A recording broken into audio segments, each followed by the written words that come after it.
Hey guys, what is going on? So I finally hit a bench PR. It has been about a year and a half since I've done that. In terms of the 1 rep max PR, obviously I've hit rep PRs or volume PRs before. So yesterday I hit 375, which is a 20-pound PR. I did it yesterday. I woke up at 217. A few days ago I was 216. So I did kind of a refeed and I had a couple low carb days. This is my 4th low carb day, and I'm just kind of, doing that where I'll have maybe 7 to 10 days where I'll have lower carbs. Then I'll do a refeed if I feel like I need it, and I'll just kind of keep repeating that process. So my weight is kind of fluctuating to a decent degree, but yeah, 217 yesterday, which was the lowest weigh-in that I've had, I think since 2019, and obviously a 20-pound PR was good to see. So I'll pop the video up here.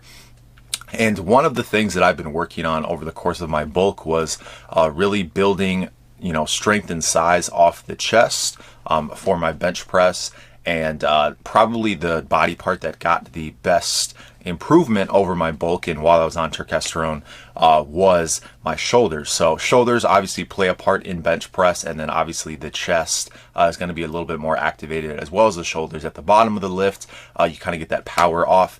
And even though I don't have big triceps at all, in fact, I would consider my triceps to be like one of my worst body parts, they are, relatively strong, and they kind of power their way through with my bench press. So one thing I noticed on this lift, which is not very consistent with, kind of what happened with my previous maxes, is that I had a lot more kind of smoothness, and I would consider, explosiveness off the chest, where it didn't seem like, usually I'll just kind of, if I'm hitting a PR, if I fail, I'll hit a very super obvious sticking point. And then once I kind of let my triceps break past that, if they have the ability to, then I can just kind of finish the rep really easily. But one thing that I've noticed as I've been building size in my triceps and not focusing on my strength in my triceps, and as I've been building that explosiveness off the chest, I've kind of noticed that what once was kind of a weak point, I still consider my triceps to be stronger in terms of, that's definitely not a sticking point for me.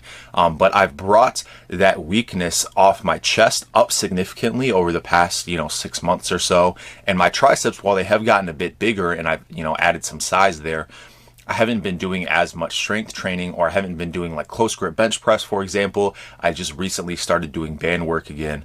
And so my tricep dominance is significantly less in terms of, where my power comes from in my bench. So that's really encouraging. As far as the weight that I lifted, I don't know. I guess I would call it like an RPE 9.5. I don't think, obviously, I couldn't have gotten another rep.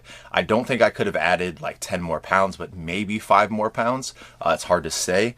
But like I said, a lot of times I kind of fail pretty close off the chest. And considering I brought that up significantly, I could potentially, add another 5 pounds, but I don't really know. I'm very happy with the 20-pound PR, so I'm not really going to push it. Obviously, I would like to get more in the future. We'll see how my training goes. But one thing that I've been focusing on here recently is I've not only been doing banded bench press for the past couple of weeks, which I think has kind of brought my tricep strength back up. And it's still, maybe not even where it used to be, just considering I spent so much time doing really high volume, burnout things with my triceps, trying to grow them.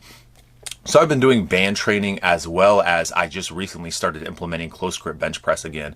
And strangely enough, my close grip is actually a little bit lower than where it was at when I was, hitting PRs that were 20 pounds lighter. So I think if I bring my tricep strength back up and I continue the trend of building that explosiveness off my chest, and hopefully being able to build more size in my shoulders and chest, which is kind of something that I've been able to kind of consistently do here recently, I think that bench PR will go up even more. I think that's something I could potentially do as I continue this cut. I will probably be doing the cut for at least another 6 weeks, so could even hit another bench PR. And then on my bulk, I think that's really what I'm going to go for, is continue to kind of hammer home and work on that weak point off the chest, make that my strength. And then my triceps have gotten bigger.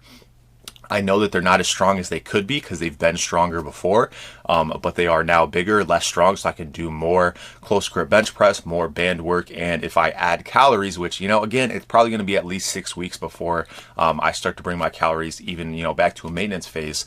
But once I start bulking, and if I have, Ecdysterone and potentially some of these other supplements from Huge Supplements, those are all kind of natural anabolics that I could potentially leverage to bring my bench. My all-time goal, the thing that I want to hit forever, is a 405 bench. It seems more likely now than ever, and I'm very excited to hit that, and I think I will hit it in 2021. That is my goal. So otherwise, in other news, I talked about direct pre-workout that I was using. I obviously use that for this workout, so that is basically every time I've used that so far, I've hit a PR, and I got a really good pump in my chest, even though I was doing a decent amount of benching yesterday. But I was doing close grip, so I hit the PR, then I did close grip, and I got like a crazy chest pump. It was really weird, and that's just how that pre-workout works. So very happy about that one. I just got, like literally 30 minutes ago, I got Ecdysterone in the mail, which is the high stim version. So I'm not going to use that today, but I will probably use it in my lift tomorrow. So I will report back on that. Very excited to see what that is like. Obviously, that is probably going to be more focused on, heavy hitting stim stuff as opposed to the pump. But maybe I got another 10 pounds in me if I take that. We will see. I probably won't attempt a PR for a while, but I will probably, next time I attempt a PR, I will probably be using Ecdysterone. So anyway, that's all I got to say about that. I'll keep you updated, and I'll talk to you soon.